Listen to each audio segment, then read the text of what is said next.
విష్ణోయ్ గ్యాంగ్కి ఉన్నంత sharp shooters ఇంకే గ్యాంగ్కి లేరు ఓల్డ్లోనే. ఎంతమంది ఉన్నారు తెలుసా? 700 మంది షార్ప్ షూటర్స్ ఉన్నారు విష్ణోయ్ గ్యాంగ్కి. అంతమందిని మెయింటైన్ చేస్తున్నాడు అనమాట ఇతను. అంటే ఎవరిని చంపాలనుకున్నా షార్ప్ షూటర్లు వెళ్ళి, షార్ప్ షూటర్ అనేది వెరీ ఇంపార్టెంట్. ఎందుకంటే అర్బన్ కంబాట్ అంటారు. అర్బన్ కంబాట్లో స్పీడ్గా వెళ్ళి అటాక్ చేసి చంపేసి వెళ్ళాలి. గుంపులో ఉంటారు మనుషులు. ఇప్పుడు సల్మాన్ ఖాన్ చంపాలి ఫర్ ఎగ్జాంపుల్, సల్మాన్ ఖాన్ చుట్టూ జనం ఉంటారు.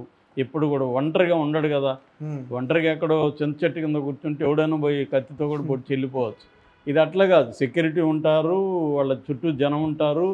అక్కడికి వెళ్ళి సడన్ షూట్ కరెక్ట్గా కొట్టాలి. లేదా స్నైపర్ అంటారు, ఎక్కడో గన్ను పెట్టుకొని డిస్టెన్స్లో చేయాలి. టెలిస్కోపిక్ రైఫిల్ అంటారు. ఆ టెలిస్కోపిక్ రైఫిల్లో సినిమాల్లో చూస్తుంటాం కదా, అతడు సినిమాలో నేను పర్సనల్ కూడా చూశాను. సో ఆ టెలిస్కోపిక్ రైఫిల్లో అది 3 కిలోమీటర్ల వరకు కూడా చూడగలదు. సో అట్లా చేసి కరెక్ట్గా కొట్టగలగాలి. ఆ విండు, ఇది అట్మాస్ఫియరు, విండు ఇవన్నీ లెక్కేసుకొని కరెక్ట్గా చేయాలంటే ఎక్స్పర్టైజ్ ఉండాలన్నమాట.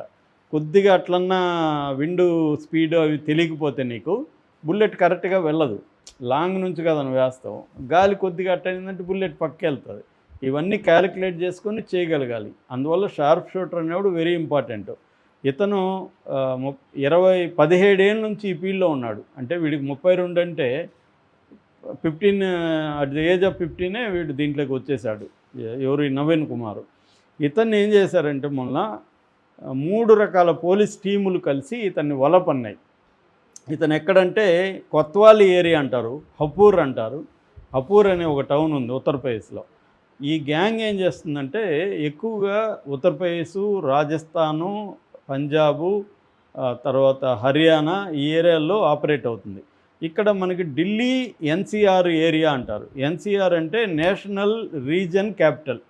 అంటే ఢిల్లీ, రాజస్థాను, తర్వాత హర్యానా, ఉత్తరప్రదేశ్ ఈ ప్రాంతాలను కలిపి ఈ ఎన్సీఆర్ అని ఏర్పాటు చేశారు. ఢిల్లీ ఎన్సీఆర్ అంటారు దాన్ని. ఇందులో ఢిల్లీ వస్తుంది, నోయిడా వస్తుంది, తర్వాత ఫరీదాబాద్ వస్తుంది, గజియాబాద్ వస్తుంది, గుర్గాం వస్తుంది. ఇవన్నీ కూడా highly developed area. Real estate విపరీతంగా డెవలప్ అవుతుంది. అందుకని డబ్బులు బాగుందన్నమాట. రియల్ ఎస్టేట్లోనే కదా డబ్బులు. సో అందుకని ఈ గ్యాంగ్ కూడా ఇక్కడ ఆపరేట్ అవుతుంది. సో వీడు ఇక్కడ ఆపరేట్ అవుతున్నాడు. యోగి ప్రభుత్వం ఇలాంటి వాళ్ళని ఎప్పటి నుంచో ఎన్కౌంటర్లలో చంపేస్తుంది. యోగి ప్రభుత్వం ఏంటంటే గ్యాంగ్స్టర్సే ఉండకూడదు అనేది నిర్ణయం తీసుకున్నాడు యోగి. అందుకని ఇప్పుడు దాదాపు 10,000 అటాక్స్ చేశారు, కొన్ని వందల మందిని చంపేస్తున్నారు. అలాగే ఇతన్ని చంపాలని ఒక 3 నెలల నుంచి ప్లాన్ చేసుకున్నారు. ఎవరెవరు ప్లాన్ చేసుకున్నారంటే Uttar Pradesh special task force STF, తర్వాత నోయిడా యూనిట్, ఇందాక చెప్పిన నోయిడా, తర్వాత ఢిల్లీ పోలీస్ స్పెషల్ సెల్ అంటారు. ఈ 3 రకాల పోలీస్ ఫోర్సులు యూనిఫైడ్ కమాండ్గా ఏర్పడ్డారన్నమాట.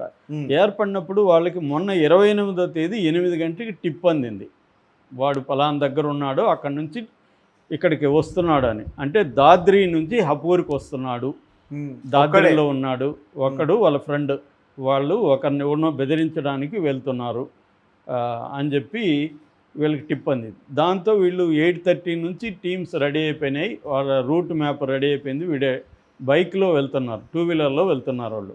సో 2 వీలర్లో ఎక్కడెక్కడ భయం లేకుండా బండి మీద వెళ్తున్నాడు. వాళ్ళు బండి అయితే ఎటంటే అటు ఎస్కేప్ అవ్వచ్చు. వెహికల్ అంటే ఎక్కడైనా ఎవడైనా ఆపిన చెక్ పోస్ట్ దగ్గర ఇబ్బంది. 2 వీలర్ అనుకో సందులో గిందులో వెళ్ళిపోవచ్చు కదా, అది వాళ్ళ ప్లాన్ అనమాట.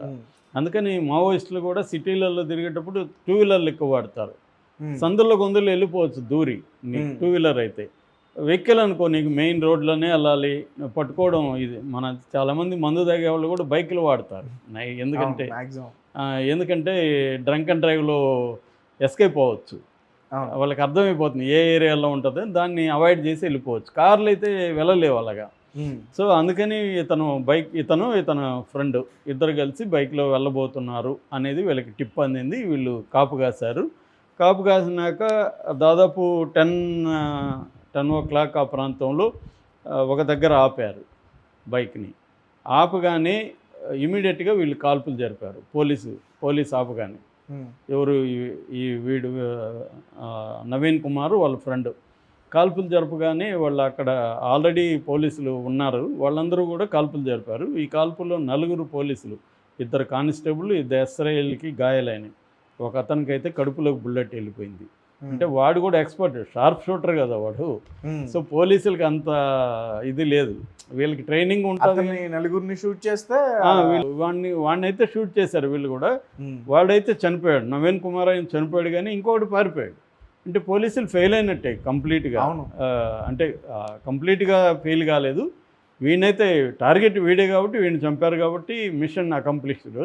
బట్ వాడు తప్పించుకోగలిగాడు ఎలాగా అనేది ఇప్పుడు పెద్ద ప్రశ్న. అంటే వెనక్కి కూర్చున్నాడు, వాడు తప్పించుకున్నాడు, డ్రైవ్ చేస్తున్నాడు వీడు నవీన్ కుమార్, వీడిని చంపేశారు. సో అక్కడ వాళ్ళకి తరస్ 3.32 అనే ఒక గన్ను కూడా దొరికింది. ఆ గన్లో బుల్లెట్లు కొన్ని వాడారు, కొన్ని ఉన్నాయి క్యాట్రిడ్జెస్. వాడైతే తప్పించుకున్నాడు. ఇప్పుడు వీళ్ళకి ట్రీట్మెంట్ ఇస్తున్నారు. వీళ్ళకైతే లైఫ్ థ్రెట్ ఏం లేదు, బతికారు. కానీ ఇది ఇప్పుడు ఏంటంటే లారెన్స్ బిష్ణోయ్కి అతిపెద్ద దెబ్బ. అది మరి మోడీ ప్రభుత్వం లారెన్స్ వాళ్ళని ఒక పక్క వాడిని వాడుకుంటూని వాళ్ళ మీద అటాక్ చేస్తున్నారా అని జనంలో కూడా ఈ మధ్యకాలంలో ఏమైందంటే హిందువులందరూ వీడిని సపోర్ట్ చేస్తున్నారు. ఎందుకంటే వీడు ఇట్లా ఖలిస్తాన్ తీవ్రవాదుల్ని, ఇటు ముస్లిం తీవ్రవాదులను చంపుతున్నాడు కదా, మంచిదే కదా మనకి అని ఎంకరేజ్ చేస్తున్నారు. జైల్లో కూడా వాడికి ఫోన్లు వీన్లు అన్నీ ఇస్తున్నారు. జైల్లో కూడా వాడు ఏంటంటే జైల్లో రిక్రూట్మెంట్ కూడా చేసుకుంటాడు. వాడు జైల్లో ఖైదీలు వస్తారు కదా, క్రిమినల్స్, చిన్న వాళ్ళు, వాళ్ళందరినీ చేర్చుకొని జైల్లో కూడా వాళ్ళకి ట్రైనింగ్ ఇస్తారన్నమాట.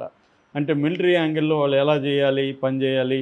మనకి ఇప్పుడు ప్రవక్త అనేది సినిమా ఉంది, ఫ్రెంచ్ సినిమా. వీడు మామూలు వాడు అక్కడ వెళ్ళి ఒక గ్యాంగ్లో చేరిపోయి వాడు అప్పుడప్పుడు బయటికి వెళ్ళి వాడు చెప్పిన పనులు చేసేసి వస్తుంటాడు అన్నమాట లోపలికి.